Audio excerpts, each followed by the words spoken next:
Bonjour, donc je suis ravi de vous présenter une nouvelle technique qui est destinée à quantifier Rhodococcus equi dans l'air.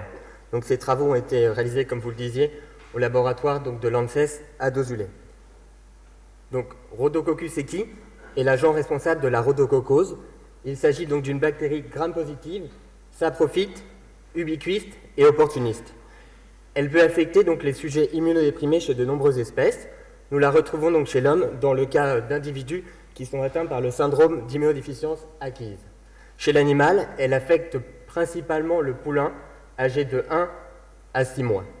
Cependant, toutes les souches ne sont pas virulentes. Ainsi, seules les souches qui sont dotées du plasmide de virulence le sont. Ce plasmide code en partie pour la lipoprotéine VAP-A, qui est donc essentielle pour que la bactérie soit pathogène chez le poulain.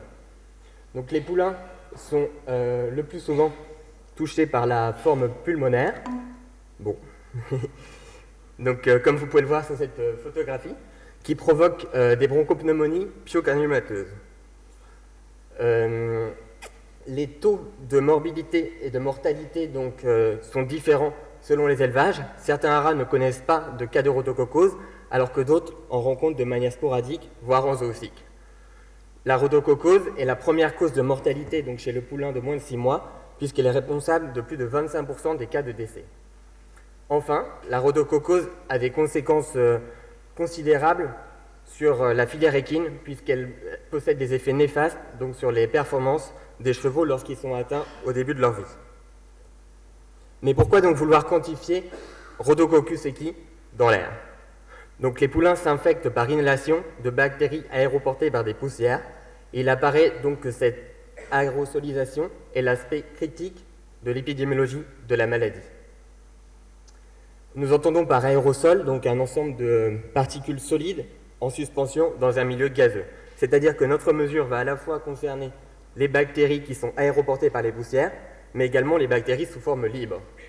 La connaissance des concentrations en Rhodococcus equi en aérosol apparaît donc comme un élément clé dans la prévention de la maladie. Pourtant, à ce jour, une seule technique de quantification de Rhodococcus equi existe dans l'air. Elle utilise un appareil par impaction, l'air idéal. À l'été 2009, l'ANSES a tenté de reproduire cette technique avec des résultats plutôt décevants. L'objectif était donc de mettre au point une technique fiable. Pour cela, nous avons donc comparé les performances de 3 échantillonnaires d'air, donc l'air idéal par impaction, c'est-à-dire que les aérosols sont inspirés et viennent donc percuter une membrane soline, la pompe de luxe par impaction sur membrane en polyuréthane et le capteur individuel de particules, un procédé donc par impingement. Donc nos résultats nous ont amenés à sélectionner le capteur individuel de particules. De plus, en effectuant nos prélèvements donc en fixe à 2 hauteurs différentes, nous avons constaté que la hauteur influençait considérablement le résultat, d'où l'idée de fixer le CIP sur le cheval. Donc pour ce faire, nous avons réalisé un baudrier spécialement conçu pour pouvoir fixer notre appareil à proximité des naseaux du cheval, donc la porte d'entrée supposée de la bactérie. Donc, comme je vous le disais, le CIP est un appareil donc, qui fonctionne par impingement, c'est-à-dire que les aérosols sont aspirés et sont déposés donc, sur un milieu de culture liquide contenu dans une coupelle rotative. En amont, vous pouvez voir donc, un ensemble de filtres modulables qui permet de sélectionner la fraction d'air d'intérêt. Donc, quelles sont les étapes de notre protocole de quantification? Pour le comprendre, je vais donc vous emmener suivre l'une de nos séances de prélèvement. Donc, tout d'abord, nous fixons la coupelle métallique, puis nous mettons donc un milieu de culture, bouillon cœur-cervelle tout simplement, dans la coupelle. Ensuite, nous venons fermer le CIP avec un carter. Et enfin, nous installons donc les mousses sélectrices et impactrices dans la tête d'échantillonnage. Donc, l'utilisation de cet appareil est sans danger pour les chevaux. Vous allez voir à l'instant donc, la fixation donc, sur la jument. Le démarrage s'effectue donc à l'aide d'un aimant. Et comme vous pouvez l'entendre, il y a très peu de bruit, le niveau sonore est modéré. Il fonctionne par tout temps, ici sous la pluie, en Basse-Normandie, et laisse les chevaux libres de leur mouvement. Donc là, vous pouvez voir une jument qui galope avec les appareils au sein du troupeau. À la fin de la séance de prélèvement, la coupelle est conditionnée dans un pot stérile avec le milieu, puis le volume est quantifié au laboratoire et ensemencé. Enfin, une PCR permet de déterminer la virulence de la souche. Donc pour valider cette technique, nous avons effectué une enquête dans 2 haras de taille et de vocation comparables, mais ayant un statut vis-à-vis de la rhodococose bien différent. Le premier est donc un hara sain, alors que le second, le hara H2, est le hara affecté qui rencontre des cas de rhodococose de manière récurrente depuis 5 ans. Nous avons réalisé le suivi des concentrations sur 6 séances, chacune espacée de 15 jours.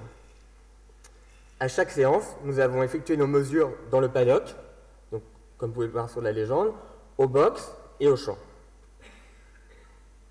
Parallèlement à ces prélèvements d'air, nous avons effectué des prélèvements de fesses et de sol. Les prélèvements de sol ont été réalisés donc à l'aide d'une tarière, et dans chaque surface, donc champ et paddock, à 3 localisations distinctes, entrée, auge et centre, et à chaque fois à 4 profondeurs différentes en surface, à 5 cm, 20 et 50 cm. Donc quels sont les résultats que nous avons obtenus? Eh bien pour les prélèvements de fesses, nous n'avons mis en évidence aucun porteur de Rhodococcus equi dans l'élevage H1, alors que 26,2% de l'effectif du hara affecté est porteur de Rhodococcus equi. Donc d'après la bibliographie, il a été montré que l'excrétion fécale de Rhodococcus equi joue un rôle important dans la contamination des sols, mais la concentration Rhodococcus equi chez les juments dont le poulain est atteint de rhodococose n'est pas retrouvée habituellement supérieure aux autres. Pour ce qui est des prélèvements de terre, donc on en a effectué 288 en tout, nous avons montré la présence de Rhodococcus equi virulent dans le hara sain, dans le sol du hara sain. Cela signifie donc que les poulains de ce hara sont potentiellement exposés à des souches virulentes dans un hara sain. D'après la bibliographie, Rhodococcus equi virulent est retrouvé indifféremment dans les haras sains ou affectés. De plus, vous pouvez voir sur le graphique donc, qui représente les fréquences auxquelles nous avons retrouvé Rhodococcus equi selon chaque hara, donc qu'il soit non virulent en vert-violet, donc plutôt bleu-violet, et rouge. Et nous avons montré que ces fréquences d'isolement sont supérieures donc, dans le hara affecté. Donc ces résultats n'étaient pas en accord avec ce qui avait été trouvé dans la bibliographie, cependant nos protocoles diffèrent. Si nous observons les tendances en termes de concentration cumulée, donc nous effectuons les mêmes observations sur le graphique en haut, et dans le tableau, vous pouvez voir donc, les concentrations moyennes en Rhodococcus equi non virulent et virulent dans chaque hara. Et ici, de même, nous avons montré que les concentrations moyennes qui ont été mesurées dans les sols sont supérieures, donc de manière significative, dans le hara affecté. Si nous intéressons désormais à nos résultats en termes de profondeur, vous voyez ici que nous avons représenté les fréquences, du moins les concentrations en Rhodococcus equi cumulées selon 4 niveaux de profondeur différents. Nous constatons d'ores et déjà la présence de Rhodococcus equi à 50 cm de profondeur, ce qui n'est pas sans soulever certains problèmes quant à son éradication. Nous avons ensuite organisé ces classes en 2 catégories, superficielles, donc pour les prélèvements surface à 5 cm, et profonds, 20 et 50 cm. Nous avons montré donc que Rhodococcus equi est plus fréquemment isolé donc en superficie qu'en profondeur. En ce qui concerne les résultats des prélèvements d'air, donc vous voyez sur ce graphique, qui présente toujours les concentrations cumulées, que Rhodococcus equi non virulent est retrouvé dans l'air des 2 haras. Donc il est retrouvé aussi dans l'air du hara sain. Les concentrations en Rhodococcus equi non virulent semblent être plus importantes dans l'air du hara H2, cependant, cette différence n'apparaît pas statistiquement significative. En revanche, le point le plus important est que nous notons l'absence de Rhodococcus equi virulent dans le hara sain, dans l'air du hara sain, alors qu'il a été retrouvé donc par 5 fois dans l'air du hara contaminé. Cette différence est donc significative. Si nous nous intéressons donc aux résultats des prélèvements d'air par surface, nous constatons la présence de Rhodococcus equi virulent dans le paddock et dans le champ, dans l'air du paddock et l'air du champ du hara contaminé. De plus, il semblerait que les concentrations en Rhodococcus equi soient plus importantes dans les paddocks que dans les champs, donc pour les haras H1 et H2 respectivement. Cependant, ces résultats n'ont pas été montrés donc significatifs, probablement compte tenu de notre effectif restreint. Enfin, nous n'avons jamais isolé Rhodococcus equi dans l'air du box. Donc si nous comparons nos résultats à la littérature, donc Muscatello avait récolté en moyenne 2 unités formant colonie par mètre cube d'air grâce à cet appareil dans des haras contaminés, alors qu'en moyenne, nous avons relevé 38,8 UFC par mètre cube d'air. Donc en conclusion, il s'agit d'une nouvelle technique de quantification de Rhodococcus equi. Elle comporte 3 avancées majeures.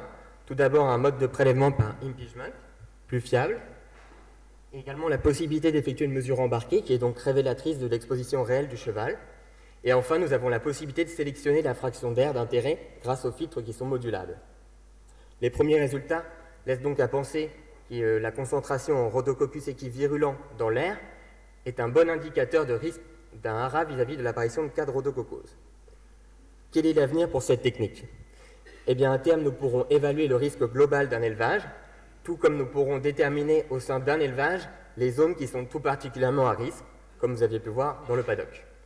Enfin, nous pourrons suivre l'efficacité des mesures de prévention que nous pourrons préconiser aux éleveurs tout au long du temps. Donc, dès le printemps 2012, débutera une enquête à plus grande échelle qui concernera un plus grand nombre de haras et comprendra donc un protocole simplifié. Donc, ce qu'il vous faut retenir, c'est que nous avons bien l'évidence que Rhodococcus equi virulent est présent dans le sol du haras sain, alors qu'il est absent dans le sol du haras sain, alors qu'il est absent dans l'air du haras sain, mais présent dans l'air du haras contaminé. Enfin, cette technique de quantification est prometteuse pour déterminer donc l'exposition réelle d'un cheval. Donc, je tenais à remercier tout particulièrement l'ANSES, l'IFCE via le fonds COSC et le Conseil régional de Basse-Normandie qui ont soutenu financièrement donc, cette étude, et aussi donc, les personnes qui m'ont encadré à l'ANSES, Jacquita Presse, Corinne Sévin, et également les professionnels de la filière, notamment les éleveurs qui nous ont accordé leur confiance en nous laissant installer donc, nos machines sur leurs juments. Voilà, donc je me tiens à votre disposition si vous avez des questions.